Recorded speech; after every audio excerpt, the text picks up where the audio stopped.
చక్రి వాళ్ళ ఇంటికి పెళ్ళిళ్ళు చేసే వ్యక్తి అయితే వస్తూ ఉంటాడు. అది చూసి అక్కడ ఉన్న చక్రి అయితే మా అన్నయ్యకు ఒక పెళ్లి సంబంధం చూడమని చెప్పాము కదా! ఎవరైనా ఉన్నారా? అని చెప్పేసి అయితే అడుగుతూ ఉంటాడు. ఆ మాటలు విని అక్కడ ఉన్న వ్యక్తి అయితే ఎందుకు లేరు?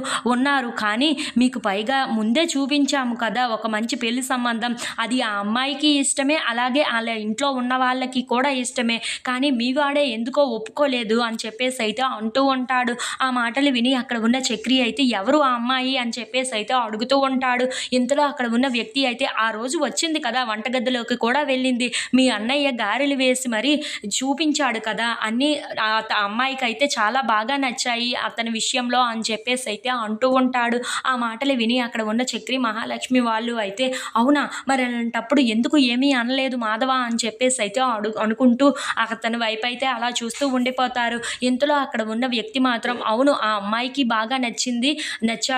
అలాగే ఆళ్ళ ఇంట్లో ఉన్న వాళ్ళకి కూడా ఈ మాధవ బాగా నచ్చాడు. కానీ ఏదో కండిషన్ పెట్టారంట వాళ్ళు. ఆ కండిషన్ ఒప్పుకుంటేనే పెళ్లి చేసుకుంటాము అని చెప్పారంట కదా!